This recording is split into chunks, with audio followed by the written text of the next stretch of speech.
তারপর স্টলে যখন দূর থেকে দেখতেছি আমার বইটা, তখন আমি ভাষায় প্রকাশ করতে পারবো না যে আমার কি পরিমাণের অনুভূতি কাজ করেছে। প্রথম কয়েক সেকেন্ড আমি থ মেরে দাঁড়িয়েছিলাম। এক ধরনের অদ্ভুত অনুভূতি আর ভয় কাজ করতেছিল, আমার হাত কাঁপতেছিল। তো একটা বই লেখা সহজ, কিন্তু সেই বইটা প্রকাশ হওয়ার পর মনের ভিতর যে অদ্ভুত অনুভূতি কাজ করে, সে অনুভূতিটা ভাষায় প্রকাশ করা অনেক কঠিন। আজ আমি গল্প বলবো না, আজ আমি আমার নিজের জীবনের একটা গল্প বলবো, আমার স্বপ্নের কথা বলবো। যেভাবে আমি আমার প্রথম বই প্রকাশ করেছি, যেভাবে আমি আমার স্বপ্ন পূরণ করেছি, সেই স্বপ্নের গল্পটা আজ আপনাদের সাথে শেয়ার করব। সালটা তখন 2017 কিংবা 18। তখন আমার মনের ভিতর টুকটাক কিছু অনুভূতি কাজ করত, কিছু কথা জমতো, মাথায় কিছু গল্প ঘুরপাক খেত, কিছু অনুভূতি কাউকে বলতে ইচ্ছে হতো, কিন্তু কাউকে বলা যেত না।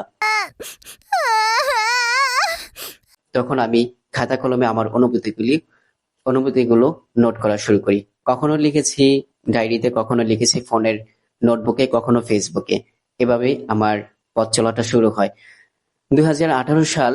তখন আমার মনের মধ্যে তেমন বড় কোনো পরিকল্পনা ছিল না যে আমি একজন লেখক হব, কিন্তু তখন আমি ফেসবুকে মোটামুটি দাপিয়ে বেড়াচ্ছি। হিউজ পরিমাণে পাঠক আমার লেখা পড়ছে, আমার গল্প পড়ছে। অনলাইন পত্র-পত্রিকাগুলোতে আমার লেখা ছাপা হচ্ছে, আমার পরিচিতি বাড়ে। একটা হৈ-হুল্লোড়ের মধ্যে দাপিয়ে বেড়াচ্ছিলাম। তখন আমার যাতায়াত শুরু হয় বাতিগড়ে। বাতিগড়ে প্রতি শুক্রবার কিংবা বৃহস্পতিবার কিংবা প্রায় প্রতিদিনই যেতাম, যেহেতু তখন আমি ঢাকাতেই ছিলাম। 2018 সালে আমি প্রথম বইমেলাতে যাই। তখন লেখকদের সাথে আমার পরিচয় হয়, তরুণ নবীন অনেক লেখকদের সাথে আমার গল্প হয়। একটা ভালো লাগা, কি একটা অনুভূতি যে কাজ করতো মনের মধ্যে, সেটা ভাষায় প্রকাশ করার মতো না। শীতকালে তখন বইমেলাটা চলতো। তো অনেক লেখকের সাথে আমার পরিচয় হয়েছে তখন। তাদের অটোগ্রাফ নিয়েছি, তাদের বই আমি পড়েছি। তো তখন আমার মনের ভিতরে একটা বিষয় কাজ করে যে আমার বইও যদি এভাবে ছাপা হয় তাহলে বিষয়টা কেমন হয়। এ একটা স্বপ্ন মনের ভিতর লালিত করে আসছিলাম। তারপরে এভাবে 2019 গেল, 2020 গেল। তো 20 সালে আমি প্রথম ট্রাই করি আমার প্রথম বই প্রকাশ করার জন্য। খুব হ্যারেজ হয়েছে আমি, অনেক চেষ্টা করেছি, কিন্তু আমার পচ্ছদ পর্যন্ত হয়ে যায়, কিন্তু আমার বইটা প্রকাশ হয় না। তো আমি খুবই হতাশ হয়ে যাই। এখন যেমন আমার একটা পরিচিতি আছে, তখন আমার তেমন পরিচিতি ছিল না। প্রকাশক বেচদের কাছে কোনো প্রকাশক আমাকে তখন চিনতো না।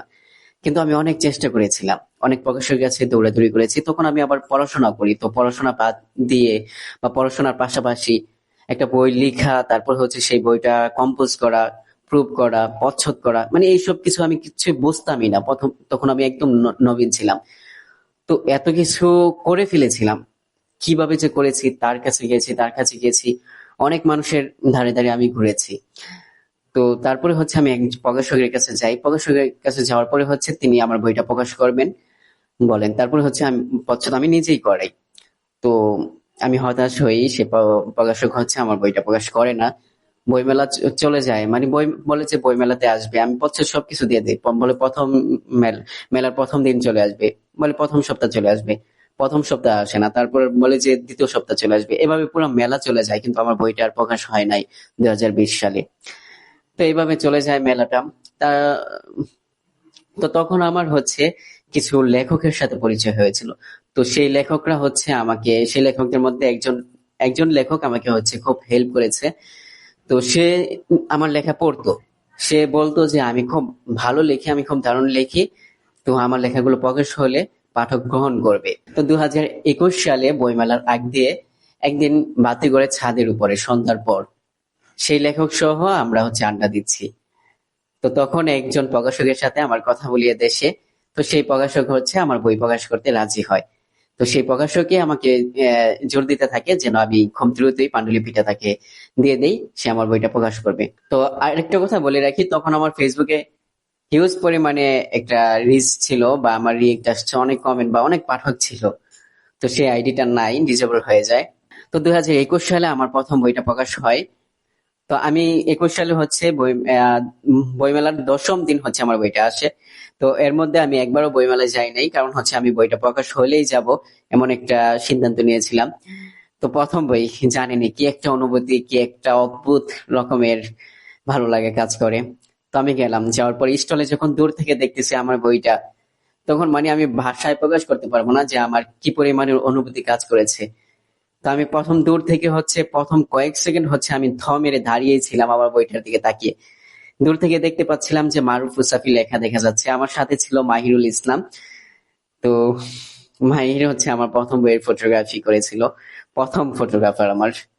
তো আমি দূর থেকে যখন আমার নামটা দেখতেছিলাম, তো আমি তখন ভাবতেছিলাম এই নামটা তো আমি এর আগেও খাতায় বা অনেক জায়গায় আমি দেখেছি, কিন্তু এত ভালো লাগে না, এত দারুণ, এত অনুভূতি কাজ করে নাই। তো আমি এই নামটা দেখে থ মেরে কিছুক্ষণ দাঁড়িয়েছিলাম। বইটা হাতে নিয়ে আমি জাস্ট, মাহির ছিল পাশে, কিন্তু আমি কোনো কথা বলতে পারিনি। এক ধরনের অদ্ভুত অনুভূতি আর ভয় কাজ করতেছিল।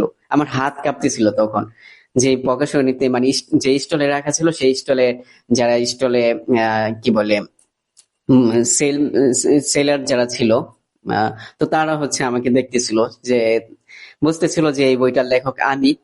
তো আমি আমার কপাল ঘামতেছিল, আর মুখ ধড়ফড় করে কাঁপতেছিল, হাতও কাঁপতেছিল।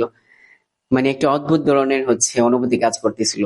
তো তখন মাহির আমাকে ফটোগ্রাফি করে দেয়, অনেক সুন্দর সুন্দর ফটোগ্রাফি। তো এইভাবে অনেক কষ্টের পর আমার বইটা আসে। তো সেই বইটা আবার বইমেলার পরে গিয়ে খুব পাঠকপ্রিয়তা পায়। তো এই জায়গায় আমি নতুন যারা লেখালেখি করে, অনেকে জানতে চায় যে কিভাবে আমিও বইটা পাবলিশ করব। তো আমি তাদেরকে বলবো, দেখেন বর্তমানে আপনি যদি তরুণ লেখক বই লিখে যদি আপনি প্রকাশ করতে চান, তাহলে আপনি অনেক হ্যারেসের শিকার হবে। আপনার উচিত হবে আপনার গল্পগুলো আপনি ফেসবুকে পাবলিশ করেন, বা যত সোশ্যাল মিডিয়া আছে সবগুলোতে আপনি ধারাবাহিকভাবে কন্টিনিউ পাবলিশ করতে থাকেন, আর ভালো গল্প লিখেন। যদি আপনার গল্প পাঠকরা গ্রহণ করে, তাহলে অবশ্যই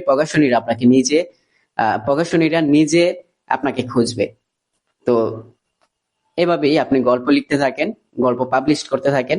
যখন প্রকাশনীরা আপনাকে নিজেই নক দিবে, তখন আপনি বুঝতে পারবেন যে আপনার বই কিভাবে প্রকাশ হবে, সেটা প্রকাশনী বলে দিবে। তো আপনি শুধু জাস্ট এখন লিখতে থাকেন, কিভাবে প্রকাশ করতে হবে সেটা এখন ভাবার দরকার নাই। তো আমি আবার জানাবো পরবর্তীতে বিস্তারিত, আবার একটা ভিডিও করব যে কিভাবে প্রথম বই প্রকাশ করবেন, সেই প্রসেস গুলো আমি ধারাবাহিকভাবে বলে দেবো। তো এই ছিল আমার প্রথম বই প্রকাশে একটা ছোট গল্প। তারপর আমি পুরোটা বলি নাই, একদম সংক্ষিপ্ত করে বলে ফেলেছি, কারণ অনেক দীর্ঘ একটা সময় ছিল। তো আবার আপনাদের সাথে কখনো যদি সময় হয়, তো আরো ভালো করে, আরো অনেক গল্প আছে লেখালেখি নিয়ে, সেই গল্পগুলো বলবো। তো ভালো থাকবেন। Bye bye.